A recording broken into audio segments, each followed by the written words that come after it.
Purpose for everything. Okay, we're back, folks. Anybody who's online. Part 2. We're still going. We're still there. Okay. Okay, they said to him, in our dream we saw a barrel that was hanging in a palm tree. In interpreting this, to Abaya Bar Hedia said, your merchandise shall grow to heights like a palm tree. To Rava, he said, your merchandise shall be sweet like the dates of a palm tree. This is interesting. That's not a bad interpretation. It will be sweet to the customer because you will sell it at a low price. In other words, it's going to be the seller's market. Alternatively, it means that your wine will literally taste sweet, and sweet wine is deemed to be of inferior quality. In other words, he went out of his way to go ahead and mess him up. Okay? In other words, yeah, your stuff is going to be so sweet to the buyer, they're going to buy it for cheap. Okay? In other words, you're not going to make any money from it. Okay? We're on 58A3. Okay? They said to him, in our dream we saw a pomegranate that was sprouting from the mouth of a keg. So they say, saw a pomegranate that was sprouting from the mouth of a keg. To Abaya, Bar Hedia said, your merchandise will be expensive like a pomegranate. You will sell your produce at a great profit. To Rava, he said, your merchandise will be tart like a pomegranate. So he took one thing and looked at it 2 different ways. Okay, going on. They said to him, in our dream we saw a barrel that fell into a pit. To Abaya, he said, your merchandise will be sought after by people, as one who says, bread has fallen into the pit and has not yet been found. In other words, people are looking for it, something sought after. But to Abaya, he said, your merchandise will be ruined and will be thrown into a pit. Okay, Amrei Le, they're still coming back. We saw a donkey that was standing near our heads and braying. To Abaya, this foretells that you will be a king, meaning you will become head of the academy, and a speaker will stand at your side to announce your words to the assembled public. You have a translator, like a donkey.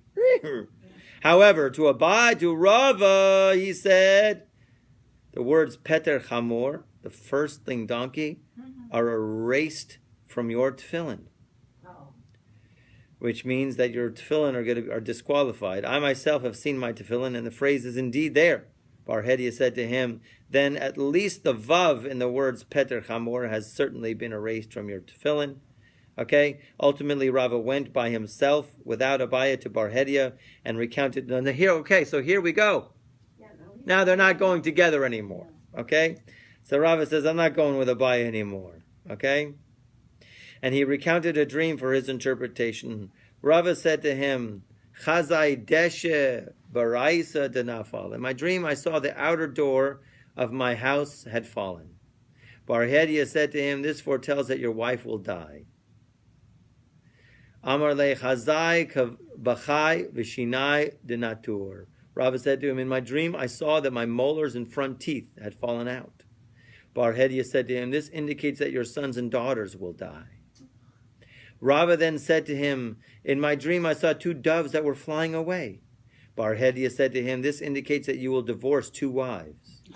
Rava said to him, in my dream I saw 2 heads of turnip. Bar Hedia said to him, this foretells that you will receive 2 blows with clubs. The Gemara tells that this last event indeed occurred to Rava that very day. That day, Rava went and sat in the house of study the entire day. While there, he found 2 blind people who were fighting with one another. Rava went to separate them, and what happened? They both hit him instead. Okay? They raised the club to deal Rava yet another blow. But Rava said, no, 2 is enough for me. I only saw 2 in my dream. Leave me alone. Okay? And they're going like, what are you talking about? Okay? The Gemara recounts how Bar Hedia's interpretation of Rava's dreams eventually changed in tone. Okay? Here we go. In the end, Rava came to Bar Hedia and he gave him a payment. Finally wrote a check. Okay? Whew. So Amar Le, after paying him, Rava said to him, Chazai Ashisa Denafal. I saw in my dream, I saw that the wall of my house had collapsed. Bar Hedia said to him, this foretells that you will acquire boundless property. Okay? Right? Having seen that the removal of a wall that limits your property, the omen is that your property will become boundless. Unbelievable how you can look at things. The idea here really is, how does perception, what does perception do? And how you have to be a master in being able to see things two different ways. You have to be able to see it a positive way. And you have, hopefully, yes, okay? Right? And so since there'll be the walls come down, therefore your property will become virtually boundless and you will acquire many expansive plots of land. Okay? Rava further said to him, in my dream, I saw that the mansion of Abai had fallen and I was covered in its dust. Bar Hedia said to him, this indicates that Abai will die and his academy will come to you. You will succeed him as head of the academy. Rava then said to him, in my dream, I saw that my mansion fell and everyone came to the ruins and they took away brick after brick. Bar Hedia said to him, this indicates that your teachings will spread about the world. Rava said further to him, in my dream I saw that my head split. That's, not good, right? My head split. How you got to figure that one out, okay? My head split. Bar Hedia said to him, this indicates merely that feathers have come out of the pillow of your bed. Merely feathers out of the pillows, right? Lastly, Rava said to him, the Egyptian Hallel. Okay, what is the Egyptian Hallel? Okay, it simply is called a Hallel, right? It's a collection of Psalms of King David. Okay, the Egyptian Hallel was recited to me in a dream. Bar Hedia said to him, this indicates that miracles will happen to you, because Hallel is usually what we say in response to miracles. Okay, the Gemara tells how Rava's relationship with Bar Hedia eventually ended. Okay, now we got to see the end of this. Okay, what's going to be the rest of the story? Bar Hedia was once traveling together with Rava in a boat. I don't know how big the boat was. Okay. Bar Hedia, though, decided to disembark. I'm getting off this boat. Okay. For he said, why does it serve me to travel along with a man to whom a miracle will happen? Right? Perhaps the time has come for that miracle to occur. The boat will sink. He will miraculously be saved and I will drown. Okay? Interesting how he's thinking like this. The boat's going to drown. He's going to live and I'm going to die. What are you thinking? In other words, he thinks there's some kind of mojo with this guy because Hashem does mojos for big sages like Rava. And he's going to make a miracle for Rava. And he's going to use the boat to sink as to the miracle, to express the miracle. Okay? So therefore, I'm getting off this boat. Weird. You'd think he'd get saved on account of him, right? Bahade de Kasalik, while Bar Hedia was in disembarking, a book fell from him. Rava found it and he saw in the book, it was written, Kol hachalamot holchim achar hapeh. He saw the magic line that all dreams go after the mouth. Okay? Depending upon the interpretation. So seeing this, Rava said to Bar Hedia, Rasha! You wicked person. Wretch. The interpretation of my dreams was dependent upon you, and it was you who caused me so much pain in my life because of your interpretations, because of a few dollars. I forgive you for all this. In other words, all my business failings. Except for your interpretation predicting the death of my wife, who's the daughter of Rav Chisda. He still doesn't learn his lesson. Who, Bar Hedia? Oh, you're going to see more. Wait. May it be the will of God that this man, meaning you, Bar Hedia, this man be handed over to a regime that will have no pity upon him. So he gave him a curse. The Gemara tells how Bar Hedia responded to Rava's curse. Bar Hedia said, My Evid, what am I going to do? Gamiri, he's a scholarly man and he understands. The kilalas chacham afil bechinam hiba. We have a tradition that the curse of a sage, even one that was unprovoked and freely uttered, will eventually come to be fulfilled. Okay? So it says here in the note 41, When a sage curses someone, even if he did so without justifiable cause, the curse will eventually be realized. Okay? Right? There's a ritva to Makos. It states, however, that this holds true only if the person being cursed was at least marginally deserving of calamity. If he is completely guiltless, even the curse of a sage will not harm him. Okay, that's really nice. We learned that even if the righteous person utter a curse, that there has to be something to hook it on. Barely. There was a great story. There was a great story of King David, where he was building the foundation to the temple. He wasn't allowed to build the temple, but he was working on the foundation, and they hit a rock, and all of a sudden this water started to flood. It was going to flood the entire country, just gushing out water. They couldn't stop it. There was no stopping it. The water was rising. And King David quickly called an assembly of his men around him, including Achitophel, his advisor, who was not a nice guy. And he says, listen, I've got a way that we can stop this flood happening. I'm going to write God's name, and I'm going to throw it in the water, and it's going to have the waters go down. Kabbalistic arts. But I'm going to erase his name. Can I do it? Is it mutter? Is it forbidden? Is it permissible or forbidden for me to do this? And all his sages, all the advisors are, going like this. And he says, whoever knows the answer to this and does not tell it, may he die of choking. And now Achitophel then came forward and says, I got it. You can do it because we know by the Sota, there's a case of a woman who is suspected of committing adultery, that the husband brings her to the temple and has her drink this water. Now, in this water, they put a parchment of God's name on it, and thereby erase God's name, and she drinks the water to determine if she was guilty, if she committed adultery or not. So God is willing to have his name erased for a peace between husband and wife, because if she's innocent, she'll be blessed with a child. Okay? That's how the verse reads. But if she's guilty, then her stomach explodes, her thighs blow up, and she's dead within a year. Okay? She dies.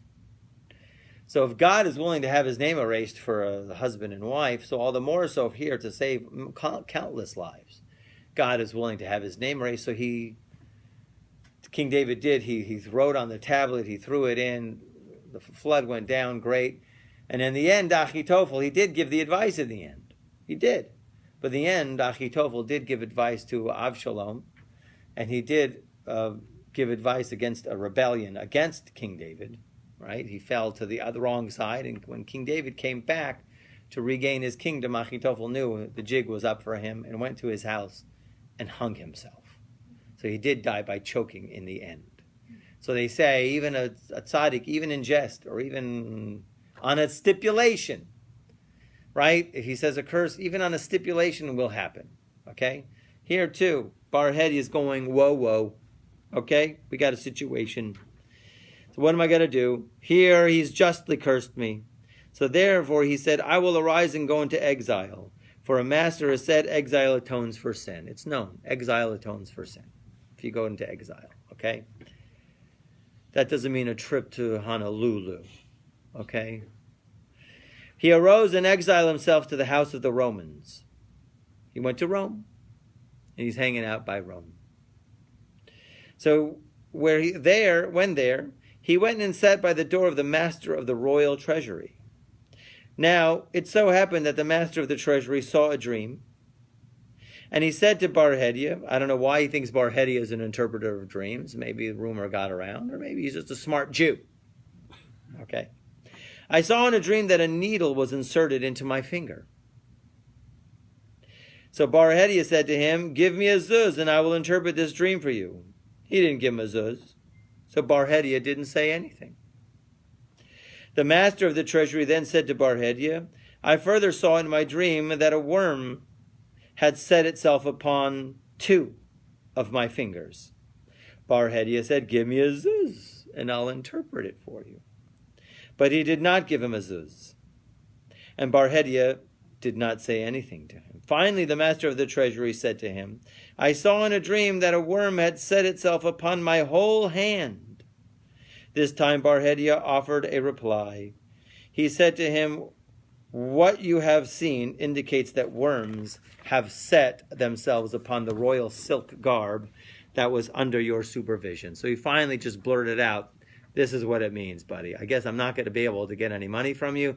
Might as well tell you that the stuff is full of worms. The royal garb, the royal wardrobe of the king has been totally saturated and eaten through. The Gemara concludes its account. You guys don't have this probably. I think you're right, so I'll have to continue. The royal court heard that silk was ruined, and that they brought the master of the treasury before them, and they killed him. In other words, they're going to bring him to death. They're going to sentence him. They sentence him to death. However, before they put him to death, he said to them, why, of all people, why are you killing me? Bring instead the one who knew of the impending disaster, Bar-Hedia, but he did not declare any warning of it. So they brought Bar-Hedia before them, and upon investigating the matter, they said to him, on account of your mere zuz, because you didn't get a couple of bucks, okay?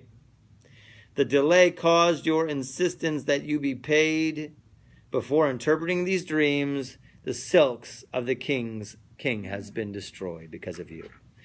So the Gemara proceeds to relate Bar-Hedia's demise. Get ready for this.